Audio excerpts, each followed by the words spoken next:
data structure, it's a hash tree, which is the same data structure that's being used in a lot of cases with cryptocurrencies and so on. They're append-only, they're cryptographically assured, and they're publicly auditable. Those are the three primary characteristics. Consistency proofs allow auditors to verify that any two versions of the log are consistent. That is to say, if you take an older version of a log, you can prove that it is consistent with the current version. If you take a subtree, you can prove that it's consistent with the greater tree. Also, inclusion proofs allow an auditor to verify that a specific certificate has been included in a log. If you use a sorted Merkle tree, you actually can have proofs of exclusion as well, which is kind of nice. More references at certificatetransparency.org. So this is an example Merkle tree. I grabbed it from Wikipedia. It's not too exciting, but basically, a node consists of a hash of its subnodes. So basic log operations. An issuing CA submits a certificate to the log returns a signed certificate timestamp, and then the SET must be delivered to the user during a TLS handshake. Three mechanisms for delivering it are an X509 extension, TLS extension, or OCSP stapling. This is something to keep in mind when we're talking about DNSSEC transparency, since there needs to be a way to deliver something like the SET or SVT to the user or to the DNSSEC validator. So we didn't really expect this, but it turns out that there actually are some pretty serious privacy problems with CT, not so much on the user side, although there are a few, but the ability to basically browse all certificates as they're being issued and to search the ones that have been issued retrospectively exposes a lot of DNS names. So right now, pretty much all certificates that are being publicly trusted are being logged. CT auditing may violate user privacy, but auditing isn't the bigger problem. Domain names and certificates often contains semantically meaningful domain name information, like location, the function of the object that the DNS name applies to, and so on. For example, in IoT applications, frequently sensors do have DNS names. They are issued certificates, and those are put out for public consumption. It used to be the case that you would have to go looking for them and have to guess to find them. This way you can just browse. Public log APIs are allowing anybody on the internet to collect domain names and certificates issued by trusted CAs. So for example, CertStream, which is currently offline because of the expense associated with running it, basically streamed all SCTs as they were being, not SCTs, but all certificates as they were being logged. And then BucketStream went a little bit further and used CertStream to search for S3 buckets. And then they go out and probe these S3 buckets for their permissions and find ones that were relatively accessible. So we're seeing a lot of support for name redaction from some CAs, but not from everybody, and not enough to motivate work going forward. That may change as some of this information becomes available. For example, some unpublished research has found that based on domain names alone, people were identified to actually locate the building a given server was in. Because with CDNs, the domain names frequently contain geographic information. So this is turning out to be a problem. It's a domain name privacy-related problem, but it applies to servers and services rather than to users. This is similar to the problems that were identified earlier with queries between recursives and authoritatives. Okay, so DNSSEC transparency originally came up as to detect misbehaving parent zones, which I don't know if we've actually encountered that in the wild, but it's possible. There was an individual internet draft that was written up by Dutch and Zhang, and DKG was a co-author on it. It went through several iterations, but it was never adopted by the working group because there was difficulty getting agreement on what needed to be logged and so on. However, it was implemented at the IETF 96 hackathon, which was in Berlin, and it's up. I don't know if it's still up and running, the DNSSEC log server, but it was for a while. And yeah, so that didn't really go anywhere, but there's a new effort. Paul Wouters, and I don't know who else is working with him on this, but it's a small team to work on a new proposal that should be published sometime in the next month or so, I believe, to start logging only the root zone. This this is a more scalable approach than logging everything. It would provide experience with DNSSEC logging, and it seems like a reasonable place to start. The goal is to enforce a consistent view of root zone public keys. Probably DNS key and RR types would be logged, maybe NSEC. I'm not really sure exactly what he's planning on doing. But SCT analogs are going to be stored in a new RR type and delivered with other DNSSEC records. The DNSSEC validator will need to verify the correctness of the SCT, and inclusion groups need to be checked periodically. So that is to say, whatever DNSSEC validator is being used by the end user is the thing that's going to be going out and checking the logs. That may be, it may be stubby, or another stub resolver on a local host, or it may be somebody's recursive, I don't know.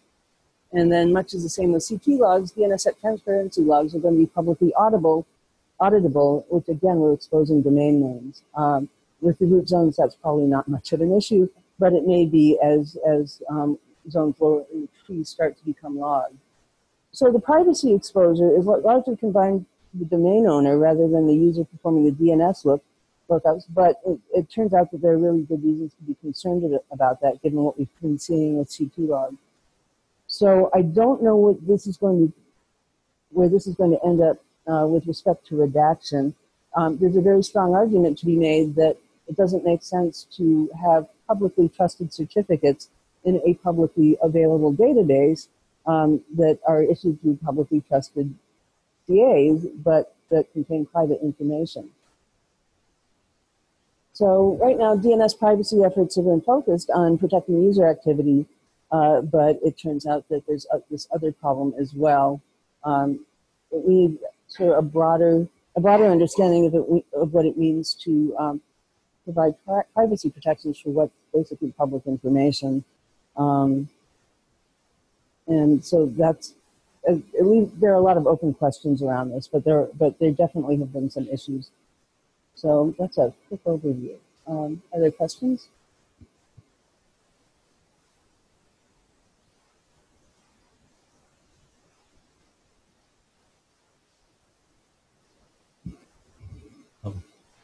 This is Paul Hoffman from ICANN. So when you said about the redaction for PKI certificates, you said that didn't get very far in the working group. It seemed like, at least a few months ago, that there was still a fair amount of interest in it in the CAB forum. Yeah, that's correct, and they've been in touch about that. This is sort of a political problem and a little bit of a, I don't know if I want to use the word values, but I'll use the word values. Right? Sure. So, I mean, right? they are a forum of, you know, a large number of CAs and a small number of very powerful browsers. Right. And they look at it in a certain way. And so I was just wondering what is going on with that, because it does make much more, in my mind, it does make much more sense to have redaction capabilities for CAs who are private entities who might be writing these things than for the DNSSEC. Because DNSSEC, you can find out whether someone has one or not because you just do a DNS key lookup. Yes. Well, we're less concerned about finding out whether or not, the ability to find out whether or not somebody is DNSSEC protected than we are with the fact that this is going to expose their domain name when it ends up in a transparency log. Moving backwards a little bit, one of the, I'm hoping that, I used to be very opposed to redaction, and I've revised my feeling about that because of this, because of this issue with geographic information and so on being exposed. Also, I was talking with somebody who works for a physical security vendor in Japan, right? They make cameras, they make gates and locks and so on, and they have 20 million sensors across the country. each of which has a domain name and each of which has a certificate. And they function as a publicly trusted CA because they want web browsers to be able to connect to these sensors, but the communication to be TLS protected. So they've got this problem that everything is being published about all the location of all these sensors, which again contains geographic information, functional information, and all sorts of stuff that they don't want to share with the world. So because of this, it really looks like there actually is a very serious issue here. So for whatever reason, we're not hearing from the CAB forum anymore. I hope, I kind of hope that changes, but somebody's got to drive this. But then coming back to the DNSSEC one, what do you see is a driver for DNSSEC certificate transparency? Well, this wouldn't, what problem is DNSSEC, in your mind, DNSSEC certificate transparency? I'm sorry, DNSSEC key transparency. Yeah. Well, transparency, but obviously it's going to be for the key. Oh, okay, great. Well, then actually, then here, I'm going to put down the mic. You can answer, and then you can answer. Okay. We can compare what we think is going on here, because it may not be the same. What I think is going on here is there's a concern that there may be misbehaving parent zones, right? And they may be signing records for somebody else that, for a different, saying that q.bar actually belongs to somebody else, and they're signing the record, and you say, oh, it's signed, so it's legit. So again, I don't know that this actually is a problem, but there's a perception that it could be. I mean, technically it could be. So I think it's not just, we don't know that it's a problem because we don't have any way to measure that it's a problem, right? And so the point of this is to be able to measure that it's a problem. But it's not about providing transparency for the keys. It's about providing transparency for all of the uses of the key, right? So it's not about saying, like, show me all the keys that are ever signing the root zone. It's saying, show me everything that the keys that sign the root zone have ever signed. Because what you really want to find out is not, is there a phony root zone key or something out there? What you want to find out is that root zone key signing stuff way down in the chain that they have no business signing? They should be delegating, and we should be able to log everything that they sign, and we should find only delegations there. And if we find anything that they're signing that's not a delegation, then that's probably an issue. And we don't know whether that's happening or not. Yeah, I mean, so this is a direct analog to certificate transparency, where you're looking for instances of certificate misissuance where a CA has issued a certificate to someone that shouldn't, and so on.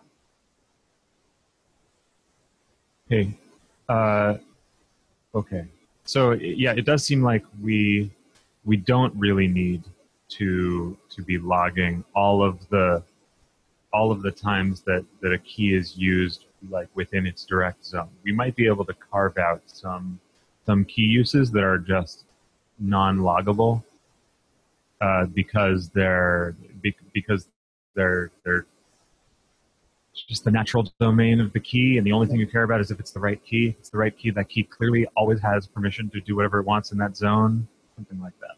I don't know exactly. Don't know enough about DNS to know how to draw that box, but I feel like it might include all of these things, right? So if these are all subdomains of some domain controlled by the IoT operator, and there's one DNSSEC key involved, then maybe that's enough. Maybe you just say, like, look, if you're fine as long as you don't sign two levels deep, right? Right.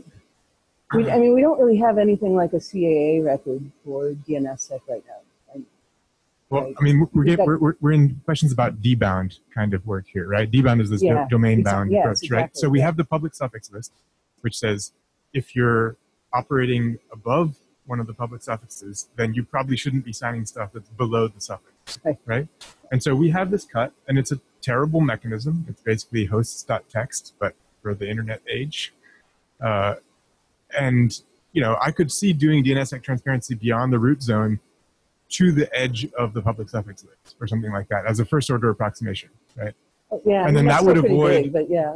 That would definitely still be big, but it would avoid logging all of some, So anyway, Paul has said that his initial crack at it is going to be just the root zone, which is a fine thing, right?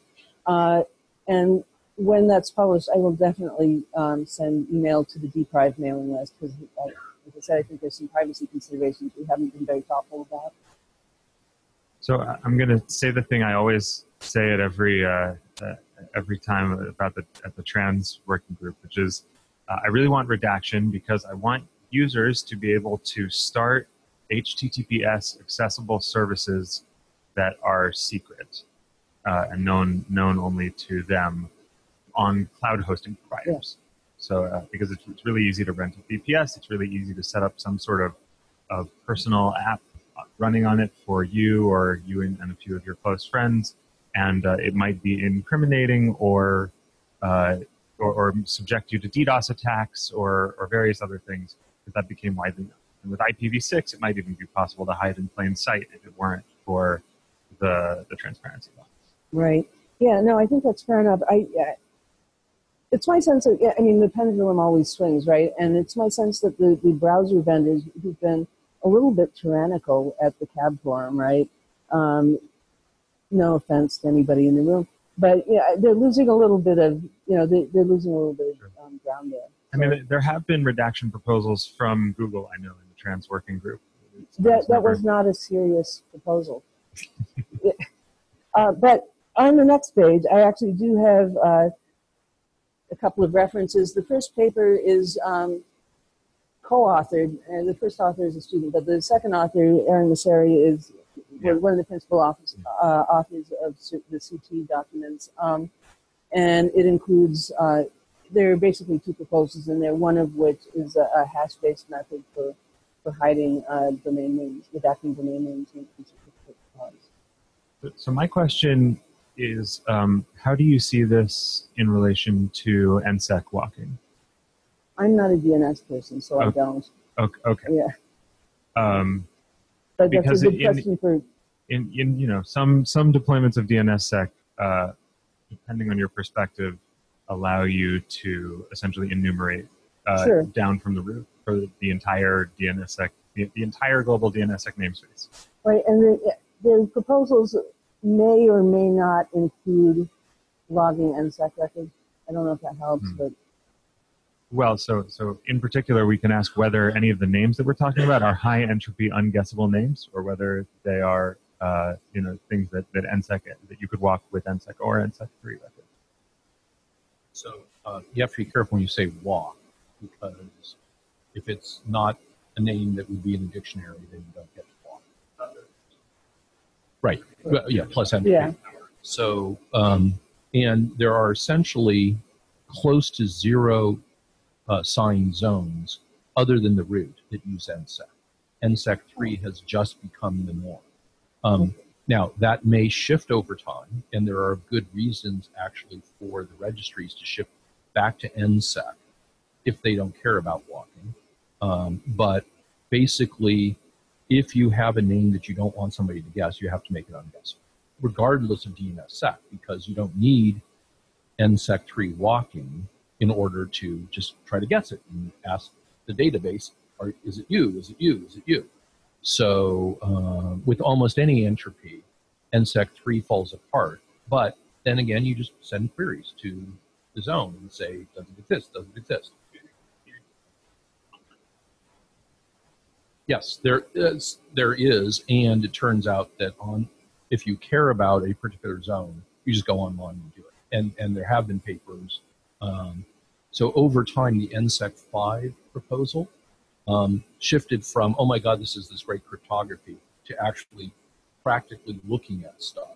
And with the current one, which I think is really going nowhere now, but still, the research got better towards online versus offline. And the idea of if you're going for a name, just go online. That's so much easier than any extended offline. And because you can hide yourself easily when you're doing it and such like that. So how that applies to CT privacy, I think, is that because there are so few NSEC specific zones, you just assume that you can easily move. And because NSEC 3 does a pretty good job of hiding things for a given amount of dictionary attack, for somebody who really doesn't want their name found, but they want to be in a zone, that.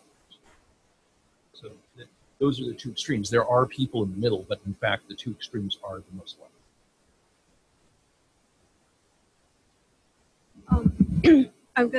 There's like a whole bunch of other ramifications, such as the fact that with the name collisions work in the root, people were forced to use FQDNs for certs to distinguish names. And they were names that they weren't expecting necessarily to get published, but the CAs published them anyway. So you can actually go and look at all the internal certs that are not really meant to be public at all, just because of the way that this all was implemented. So there's a bunch of ways that we accidentally leak people's naming information. And being aware of that is just, I think, a very great wake-up call, independent of how we fix it. And I think we might be pretty close to time, so so maybe I'm going to bring Wes up now for his talk. Okay. But thank you very much, Melinda. Yeah, thank you.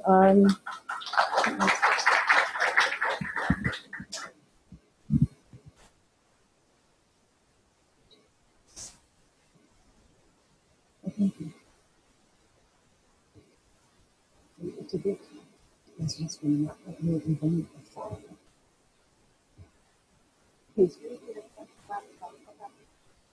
Oh, yes, I'm sorry.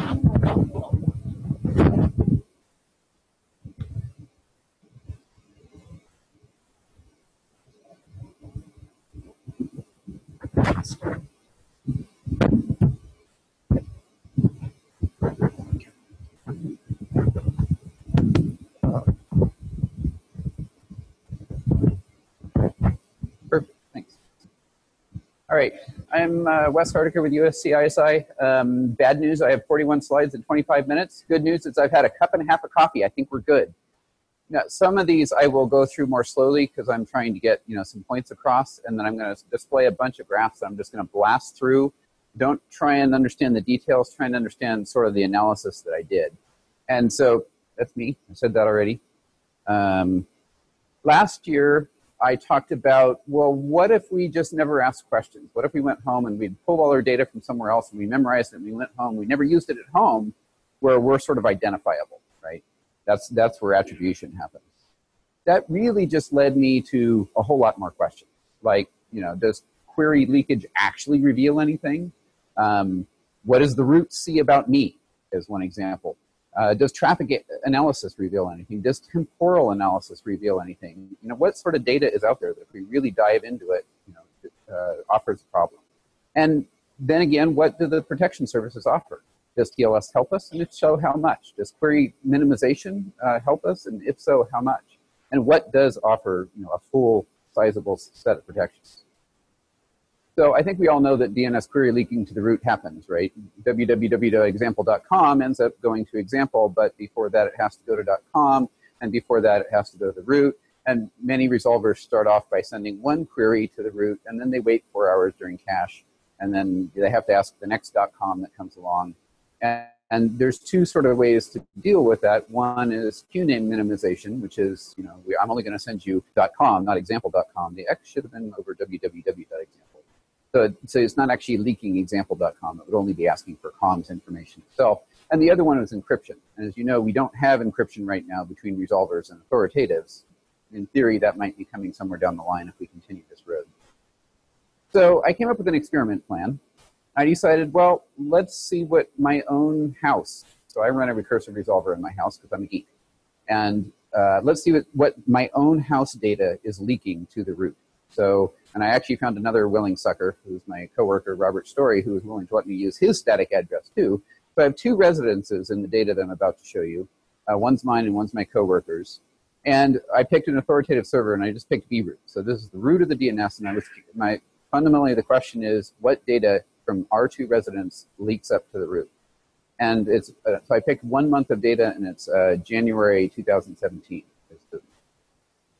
They're both bind in this case.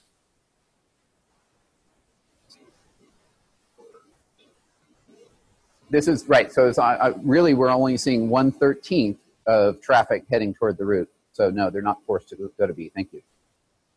So what did we get? Resonance number 1 had 80,000 packets going toward it, and resonance number 2 only had 2,049. And we'll dive into a little bit why.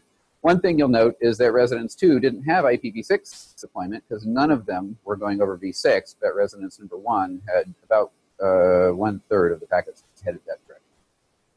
So then I wanted to look at a few different types. I wanted to do some analysis on RR types. I wanted to do analysis on some geographical domains. We'll get to that in a minute. Some temporal analysis. What can we do about the query rate and that type of thing, as well as look for some special names. So this is where I'm going to speed up with my cup and a half of coffee. So the first thing I did was look at RR types, like what RR types are actually leaking out to the root. We see a lot of A's and quad A's and things like that, sort of as you'd expect, but there's a lot of other various types and they fall off quickly. The most important thing from residence number 1 was that a whole bunch of them were from hostname.bind, id.server, version.bind, version.server, a whole bunch.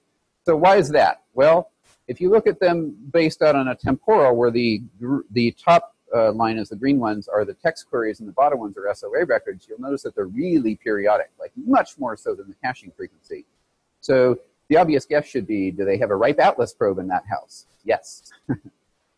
So we're going to remove basically all of the root sort of queries from a couple of the rest of these graphs to try and get a better feel for it. And unfortunately, I didn't remove the version.server kind of stuff from this. But now we see this huge A and quad A, which is sort of more representational, and there's still a lot of text in there. We'll get to that in a minute. The other thing to note is there's an MX record and request, and there's text record. So is this the only thing querying for MX record should really be a mail server? Is there a mail server in the house? Yes, there's a mail server in residence number 1. And there's also, if you look dive it down in, you get 12 requests during the month for _ domain key. Resonance number 1. If we dive down into the smaller half, the left-hand side of the graph that's so low that we couldn't see it, and we eliminate the right-hand side, we'll see, there's some other things like, well, it's querying for DS records, and it's querying for, and it has IXFR and AXFR transfers, or at least a couple of them. So what does that tell us? Well, it must be doing some sort of DNSSEC validation, at least occasionally, and it must have either a master or a slave kind of relationship. And if you actually went and looked at the data, you'd find out whether it was a master or a slave. In this case, both. Residence number 2, here's the really interesting thing, and really one of the only major conclusions. It still queries for a whole lot of AAA records, even though there's no v6 deployment, as we noted earlier. Right? If you look at the really small stuff in Residence 2, there's only one request for a pointer record, an entire month worth of data, right? Only one pointer record leaked upward, one serve, one SSHFP, and a few NS records. Well, that one serve record was broken, and it revealed an internal address, 10.0.0.38. It was a malformed serve record, but it still revealed interesting data. The SSHFP record turns out for a name called G2, which is a real internal host name, right?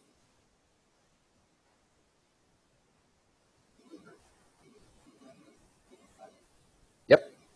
It was a broken serve record. It was malformed. Why? What generated it? I don't know. Yes. 10.0.0.38 was the Q name. Yeah, broken. Yeah, broken query. So G2, and by the way, you didn't update my slides into the old ones. Not a big deal. G2 was an internal host name. Now, and I ask you, would query minimization help that? Right?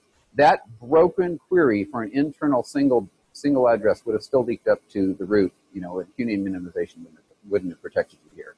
TLS would have protected you in transport, but not to the root itself. And so one of the questions is, do you trust the upper echelons of the DNS or not? And if you don't trust them, then you probably TLS isn't going to protect you from them as well. So I also looked at geographical analysis. I looked at all of the CCTLDs that we looked up, and so you can sort of see this map of, well, apparently Residence 1 sure talks a whole lot to China and Russia, and this is a logarithmic scale too, and Australia and Brazil. Turns out this is a fail, right? This machine that's running the mail server, we already figured out before, happens to get a whole ton of spam because it's been a mail server for like 20 years. And the number of bounces that we get because of the number of addresses that come out of that are huge. Residence 2, interestingly enough, still talks to Australia a lot, but it sort of falls off. There's a lot of US usage in Brazil and other stuff. The Australia one doesn't make any sense to the owner of this residence, just like Russia and China and Australia and Brazil really didn't make a whole lot of sense to the other one. So this one, to some extent, is a fail, right? even though we looked at all the CCF-TLDs, we really didn't get useful information that matched the ground truth that we know from these two residences. That doesn't mean that this analysis technique wouldn't be helpful to some other things. Now I'm going to ask you again, does query minimization help you here? No, right? You're still looking up the country code and it still has to go to the root. We also did some temporal analysis, and we looked at sort of by the hour of the day. So if you queried for 24 hours worth of data and you divided it all out, you'll note that there's a gap in the middle that's lower, right? That looks like a nighttime shift pattern. And sure, if we look at it, we find out that yes, that residence is in the California time zone, so it is at 7 hours off, and there's a drop in traffic when people are sleeping. This one's a little bit more jumpy, but there is a gap, sort of, that you could say this one's probably not as conclusive, but that one's on an East Coast, and it actually is shifted a little bit, and so they're 4 hours offset. This one's kind of questionable, and as well as this one. So traffic, if you look at it on a daily basis, Monday to Saturday, and this is only 28 days worth of data because it has to be divisible by 7. Anyway, there's not much of a pattern there. So again, not a terribly discernible thing. But you can imagine that if, say, the person didn't work at home, both of these residences had people that are always home, including they work at home. They're both telecommuters. So it's not really surprising that you don't get interesting data out of here. But I ask you, for those that actually do wander away for 8 to 10 hours a day, would this graph look like this or not, right? If you were doing a fully recursive validating resolver in, say, your little wireless hotspot, this might tell you, what days of the week that the person worked. So this is the end of the month, so I avoided January 1st, but yeah, and so I didn't align it with the previous graph. That's a good point, where because the DAME boundaries are based on UTC dates, and that's not accurate. That's a very good point. But either way, these don't make a whole lot of sense. And if we shifted these, I don't know how much shift we get based on your guess. All right, so then I didn't do a deep dive into all 70,000 packets, right? I wish I had the time to do that, but I didn't. So I searched for some special things. Well, the underbar character is certainly an interesting underbar. That's something that doesn't exist in this DNS question. So what do you get out of that? One of my biggest fears in looking through all this data is that I have teenagers. And like that data, my 15-year-old son, turns out he's a Minecraft player. So a couple of things came out. One, I know with me, my Minecraft request coming out, or server requests for the server run on. Turns out 3 requests that I expected have been other single requests that didn't make it. They're also leaking address. Finding address visits in this house. And the 73, that 41 came with the Comcast server on. And then also, there's jabbering in there and things like that. So, we did bring up a little bit of interesting data, just searching for an underbar.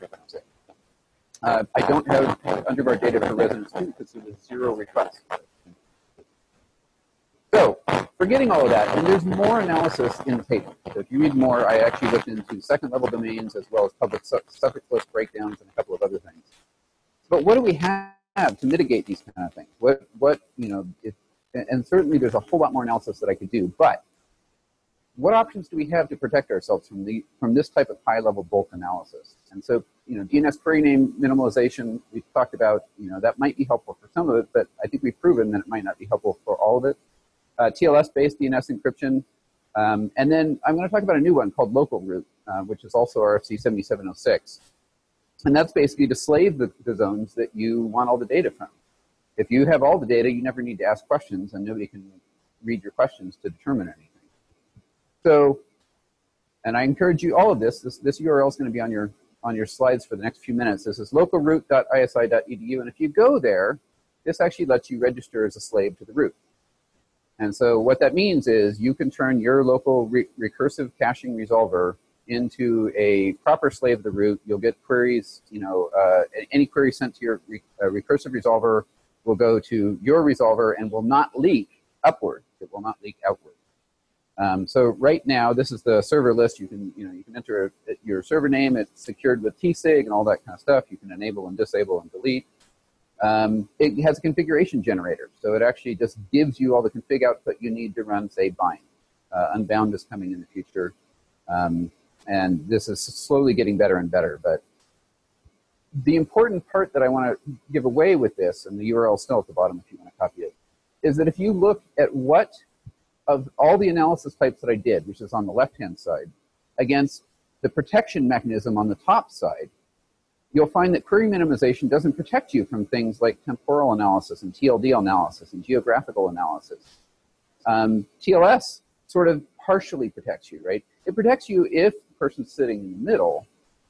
It doesn't protect you against things like temporal analysis, where you still see all the traffic, unless you're also sending fake requests, to mitigate traffic analysis. And it partially protects you if you don't trust, the parent of the zone that you actually want to get to. If I want to go to a sort of secret sensitive lower domain, I still have to send requests upward. Like if I don't trust .com, then I might not want to tell .com where I want to go next, but I have to because that's the only way. Clearly, we can't cache all of .com locally, but you can cache the root, and there's some other TLDs as well. Finally, by caching everything, so in the local root example, which is really 7706, by having a copy of a zone, I never have to ask questions. And that's really the only way to mitigate some of the analysis that I've shown here. So this is actually what happened to Residence 1 after turning local root on. So these are all the requests in 24 hours going out, and you can see that there's a sudden drop, and then it got turned back on, and all of a sudden requests started going out again. All those little spikes down below, those are all ripe atlas queries that were still going out, right? Because ripe atlas doesn't know to use the local recursive resolver in all cases. Some cases it sends direct queries. You'll still get an AXFR going out, right? It still has to pull all the data down, but that's only going to be 1 or 2 a day. It is worth noting that at the very bottom there, cost is memory and bandwidth, right? You're actually going to pull down more data than you probably would have ever sent to the root. So there's a cost there, and memory as well. You have to store that data in your local name server. But in terms of general conclusions, queue name minimization and TLS only go so far, depending, whether you trust the remote side of your TLS connection completely to even ask questions to it, as well as queue name minimization. I've shown that there's some analysis types where that really doesn't help.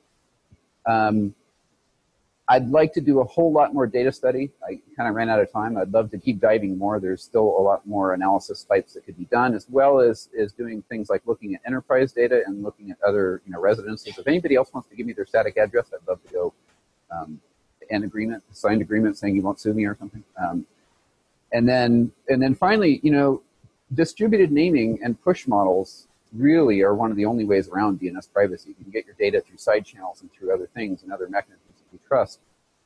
You have to ask yourself, DNS privacy is a sliding scale, right? Where do you want to be? And it's not a yes or no answer. There's a sliding black and white scale, gray scale in the middle. And then finally, of course, if you're willing to go play with local root and see what you think of it, it just really is helping you implement 7706. And again, I'd like to thank my coworker, Robert Story, for allowing me to snip his private traffic as well, because that was very brave of him. He did grumble a bit, saying, I don't know. Can you tell me what you're going to find? I said, no, I have to go find it first. All right. Any questions?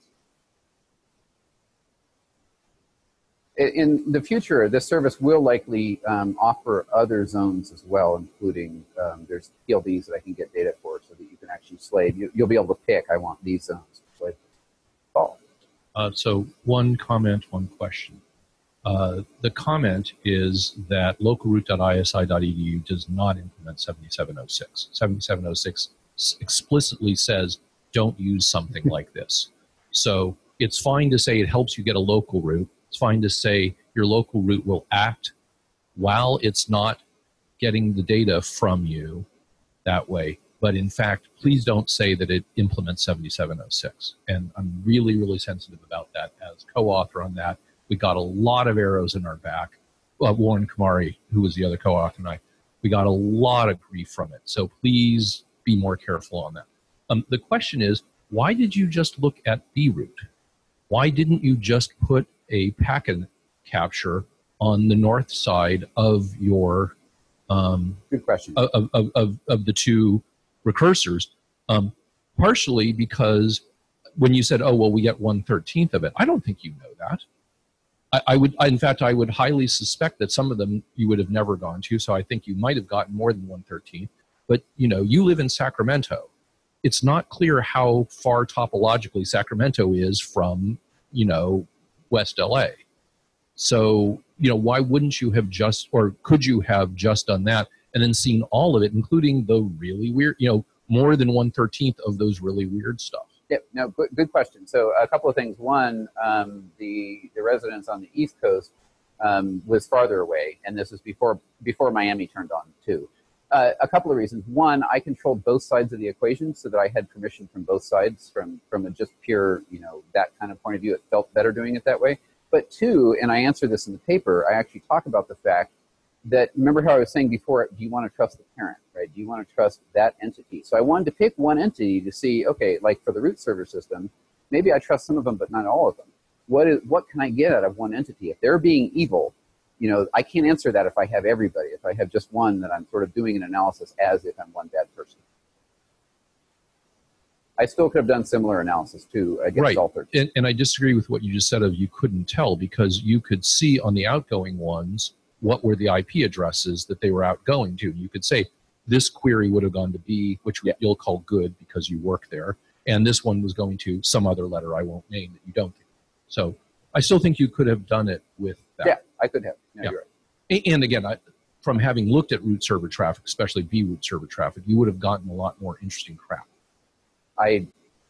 Certainly. It was a deliberate decision, and I could have gone either way. You're right. Hi, I'm Faye. It's not a question, it's just a positive comment. I think another thing you can sell on that after the Dyn DNS outage is the availability aspect, because once you push that down, if you have name resolution, I mean, I guess with OSs, you go your host file, whatever. If you're like, look, I'll try DNS first, but if not, then you have the availability to fail to something local. That could be a selling point for people who need the availability. I've actually talked to some TLD operators that want to use this and reuse the code that I did in order to do that for ISPs in major countries, where if the TLD went away, at least those major ISPs would stay live. And so I'm working with a couple of people. Thanks for the presentation for the data gathering. I just think if you're going to present this in other places, a fun term you can use about it is that what you're doing is basically the most trivial form of PIR, right? It's just like, give me the whole thing, right? And that's what all the PIR schemes devolve to. Yeah, thank you. All right, I do have one quick question. It's kind of a joke. Do you feel like you know your neighbor or your colleague a lot better now? I had a whole lot of fun because in our Jabber sessions, I'd occasionally go, so do you mind if I ask you about some of your query data? And he'd just go, So, I didn't find as much as I was hoping in his, but I did find some interesting things, and he liked the fact that I turned around stuff he didn't think that I'd find, where I was asking about his internal host names, and, oh, by the way, are you using 10-dot addressing just like I am? And he's like, yes. So, yeah, it was fun. Yeah, it is.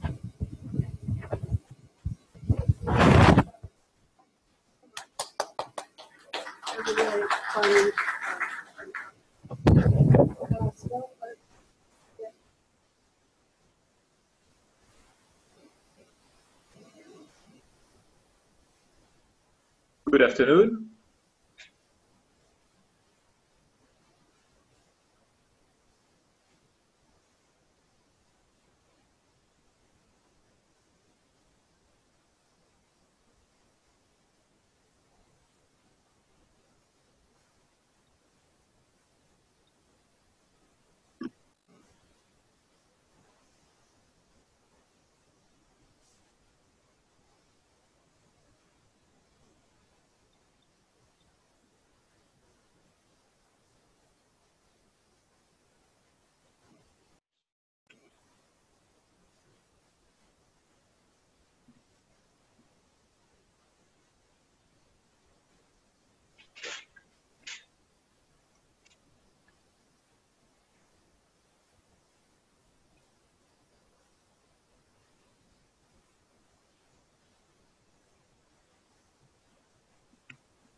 Okay.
Hello.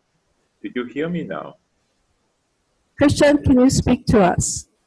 I think I can. Do you hear me? Well, he was able to signal that he was speaking, but we couldn't hear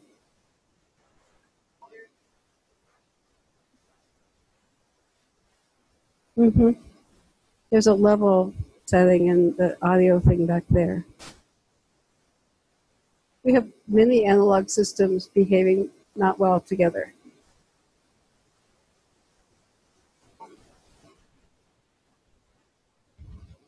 Christian, keep talking, please. Yes. I mean, Yes. it's a pleasure. We have Christian. Do you understand me? Good. Okay. Everybody, Christian Huitema on DNS client privacy through CDNs. Welcome, Christian. Go ahead. Thank you very much. I'm Christian Huitema. I'm very happy to be presenting the last paper of the day before your break. I have been working on privacy and particularly for DNS for some time now. And I'm going to speak about a particular problem that many other speakers have discussed. I mean, this morning, Leakage presented a way to keep resolvers honest and way to analyze them.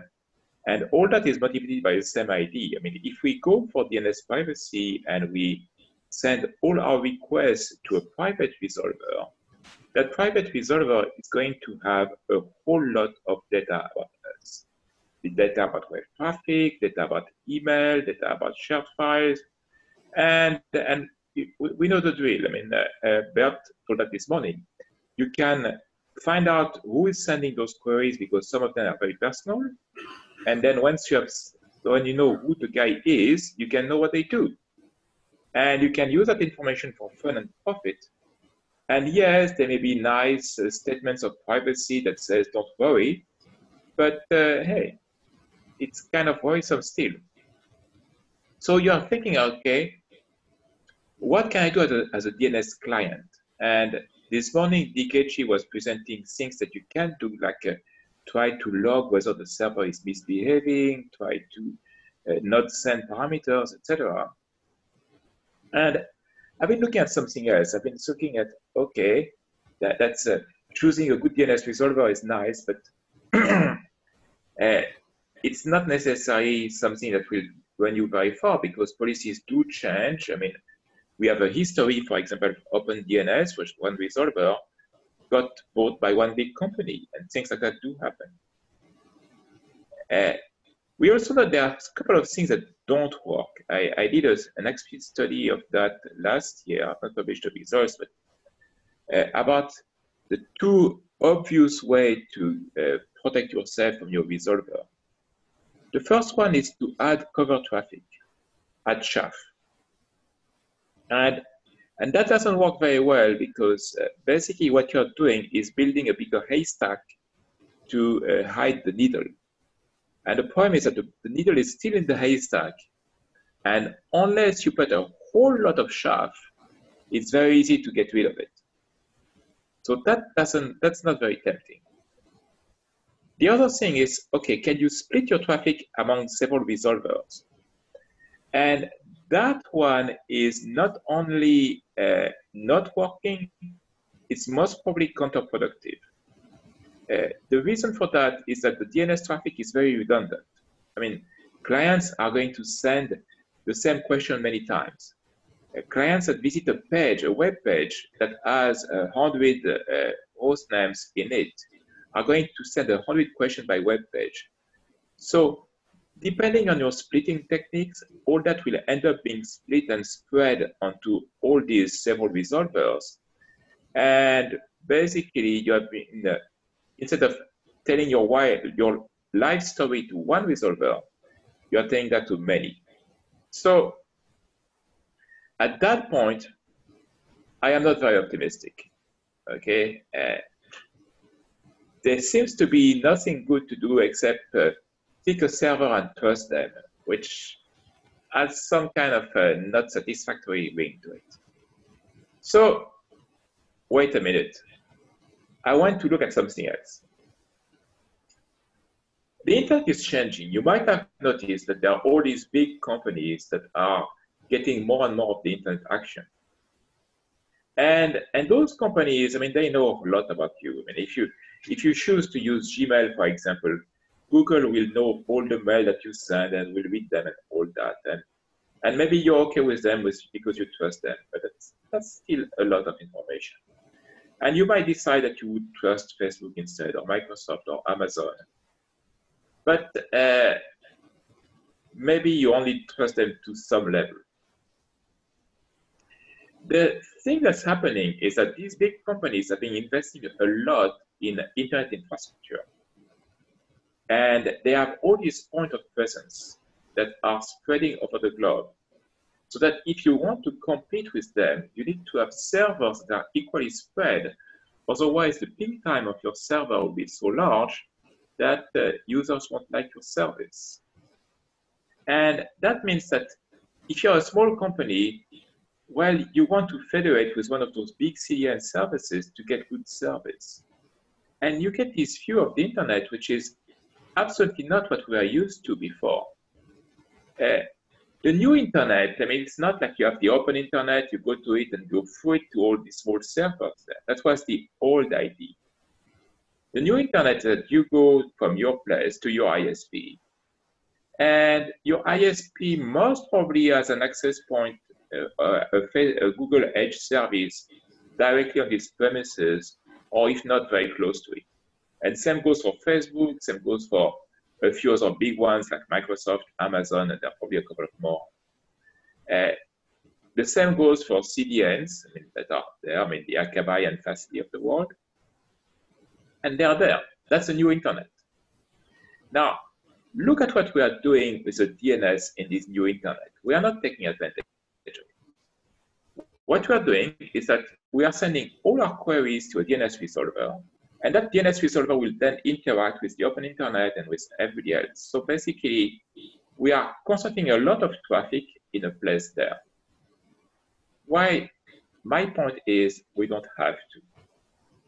Given the fact that we have this consolidation of the internet, which is not exactly a very desirable solution. I mean, it's not, when I was working on the internet 30 years ago, that's not exactly our goal was not to say, hey, let's have a couple of big companies dominate the internet.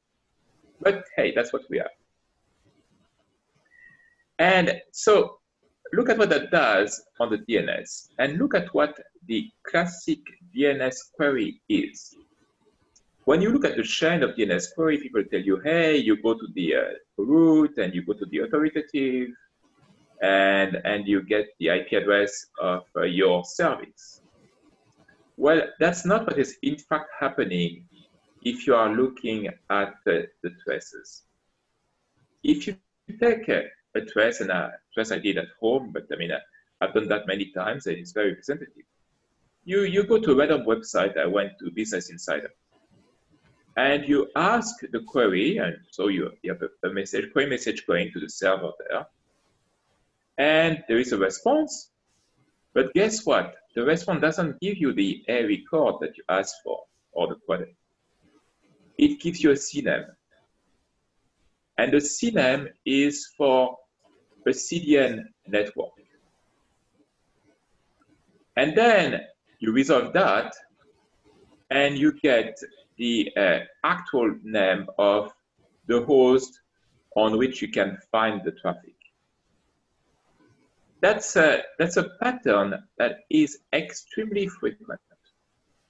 I did a test in which I was rolling out queries for the, I think it was 10,000 top of the Alexa list or something like that. And that pattern happened for more than 2/3 of those queries. So in more than 2/3 of the case, your response is not a pointer to the host. It's a pointer to a content distribution network. And it can be either an actual content distribution network like Akamai or Fastly or Cloudflare, someone who is in the business of providing content distribution to websites, or it can be a private CDN, like the big companies like Google, Facebook, Microsoft, Amazon are putting up their own edge servers. And they're not the only one. I mean, you see Disney and Verizon doing the same thing. And so you have these big edge networks there, going there, and what you get in your query is kind of always a redirect to the closest edge, and then you connect there. So that's the consolidation of the internet for you.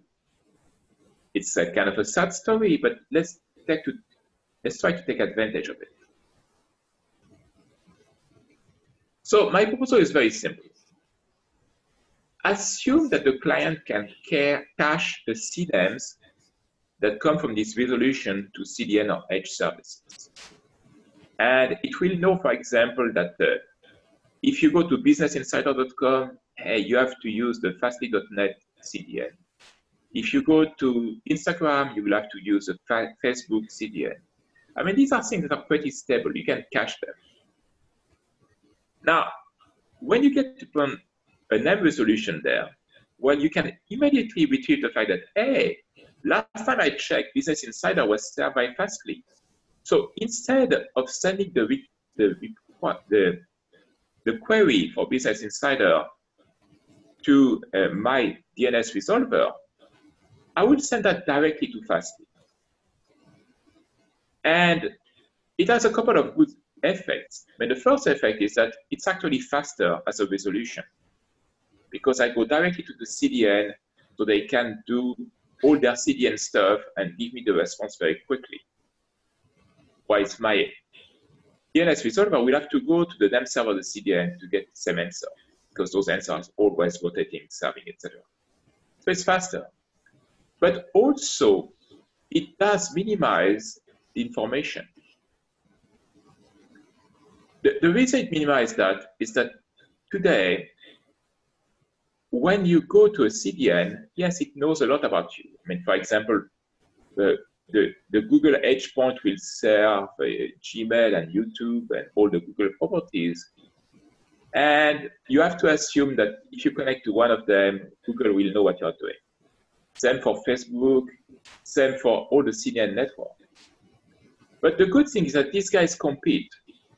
So you may hope that they are not sharing information between themselves. So when you are sending your DNS request directly to those servers, you are getting the information you want quickly, and you are not telling them anything they wouldn't know anyhow, because they will learn that you want to use their service when you actually use them. So you are not leaking any new information. And if you have an encrypted DNS connection to these guys, then nobody else will see that. So what you will have done is that you have split the resolution. You have actually found a way to split the load of your DNS request and to send some of them to Google, some of them to Facebook, some of them to Akamai, some of them to Fastly, in such a way that you are not leaking any new information to them. They would know that already, but you are hiding from anybody else. Of course, that's not going to work immediately in somewhere. For example, just caching the CNAME is kind of edgy. You need to control that. You need to manage which CNAME corresponds to which CDN, etc. But that's not terribly hard. I mean, from my experience running that long list of queries, in practice, you will need a couple dozen names to manage. I mean, the table driving that will be maybe a couple hundred names long. And you will then use that to filter your CNAME caching. Say, oh, does that CNAME points to one of those CDN that I keep track of? If yes, I cache it. If not, I mean, I'll do whatever I do normally and continue using my DNS resolver. You will have to update that list because domains do change CDN providers from time to time. So you will have to manage TTLs and things like that. And you will have to select which CDN services actually provide you with a suitable DNS server.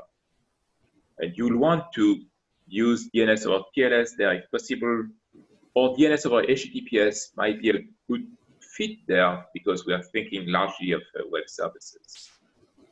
But you will want to do that, and if the CDN doesn't have an adequate DNS service, well, too bad, you can just continue going to your recursive resolver. So, summary, I am proposing a simple client policy that improves the privacy of the client. Basically, what you do is that you are going to deprive the DNS resolver from information about what you do with the big server to which you are already connected, or what you do with the servers that use CDNs to which you are already connected. That policy is strictly better for privacy than the default. It's strictly better because, well, you are sending fewer information to the DNS resolver, so that means that you have a better privacy posture, and you are not telling the Google and the Facebook of the world anything that they would not know already, so you are not leaking more information than necessary. So I think that's a pretty good idea, and I'm happy to have the time to present it here and get questions.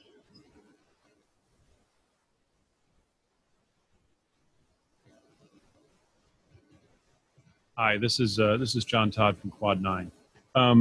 I've got a bunch of questions and comments on this, but I'll try to keep it to just a few. One of the things I'd like to potentially comment on is you said it might be faster. And I'm not sure that would be the case unless you can guarantee that your CDN provider has as broad a distribution as has a resolver that is as close as your normal resolver. And that is because, of course, a large cache in a resolver means that answers come back extremely quickly because probably someone else has asked for that. So in other words, you would have to actually look and analyze how fast resolution would occur. My assertion is that it would actually be slower as compared to a larger resolver that has a large community attached to it. And I guess the second question that I have now, rather than an assertion, is how would this be different than just simply running a local resolver? It seems like you're doing all the hard work of a local resolver, but you're only getting half the benefit.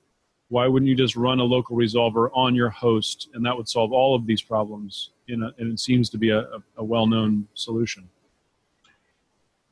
I am not convinced that running a recursive resolver on my host will improve my security posture, my privacy posture. Because if I run a resolver on my host, then I will have all those queries going to authoritative servers.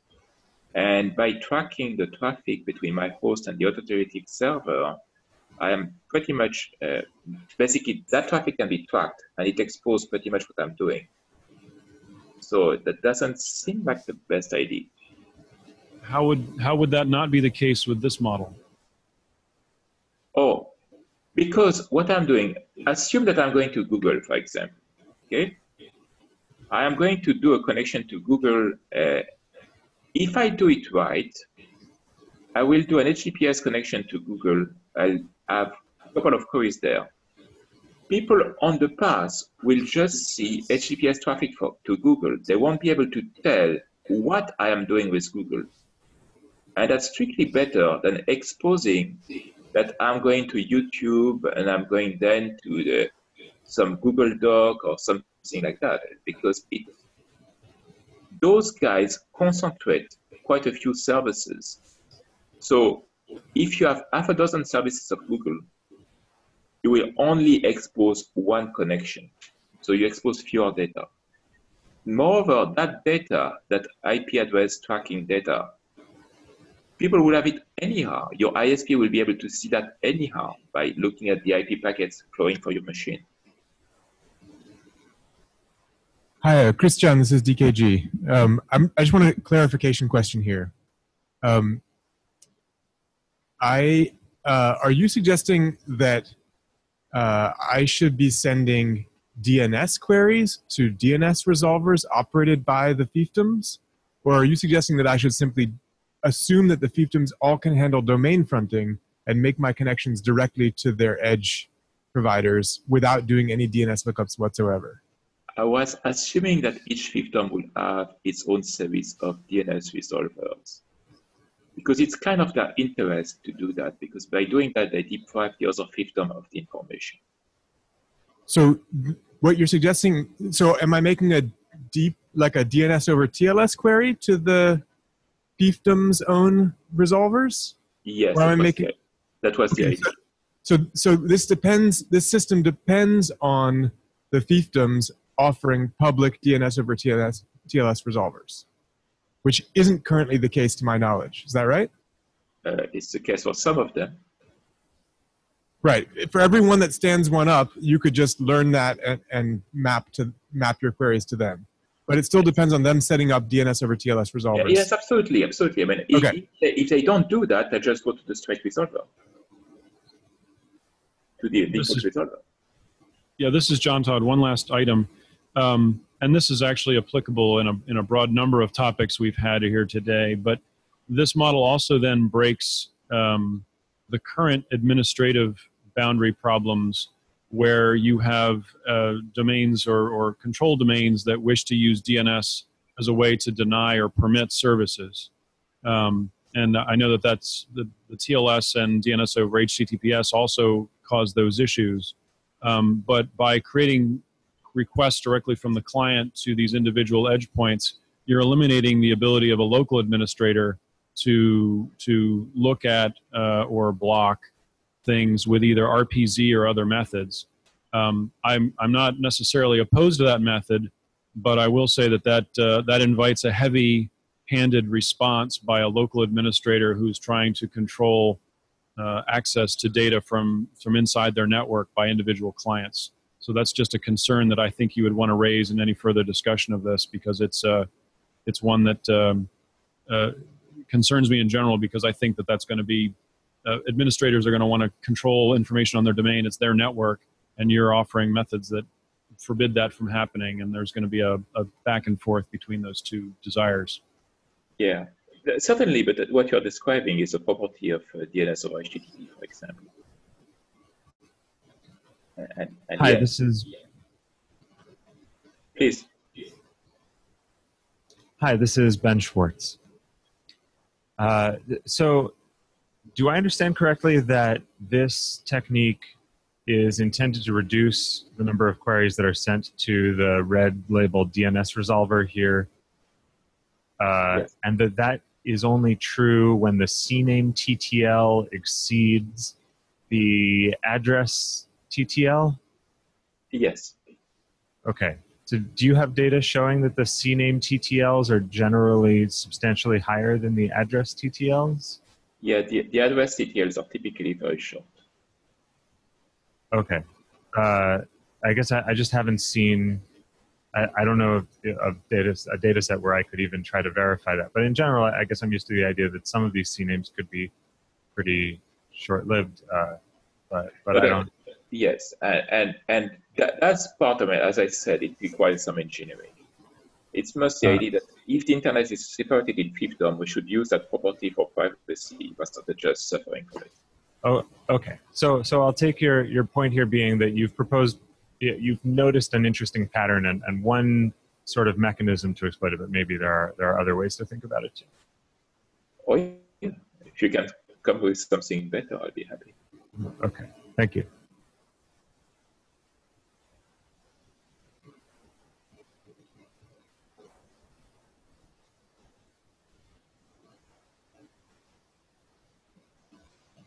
Okay.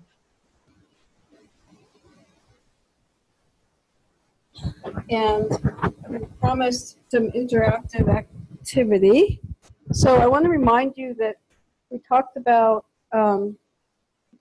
traceability and trying to prevent tracing. We talked about the changing role of the recursive, about usability and the usability of this security use technique, and then the recursive and beyond. And we thought it would be interesting to give you guys some giant stickies. They're not giant, they're the large stickies, which and ask you to assemble into topologically nearby groups of 2 or 3 and tell us if you were writing an agenda for like research and funding and ITF and IRTF for working on this, what would be your top 3 problems to work on? So one of the ideas of an workshop is to come up with an overarching agenda to help us organize what are our big open problems. So if you're willing to do this, you could also be by yourself, but it'd be nice to chat with other people. And some people don't want to set the agenda. Goodbye. Thank you for being here. Melinda, they're under my laptop. Do you want to grab them and grab pens? And then we're going to put them up on these easels we have and try to assemble the agenda for DNS privacy. And then when we do this again next year, we can see how we did on our agenda. We actually have some results from last year that we didn't write up. So we're actually creating a long-term study here. We're actually going to, thanks to Han, write those up for this exercise. So people, yeah. Oh, I'm sorry. I should say to the remote folks, I can't think of a good way to have you participate in this part of it. So I apologize in advance, but I think that why don't we wrap up the remote portion? I should also say, but before everybody goes, let me mention that our plan will be to post this on DNSPrivacy.org. That's all you have to remember.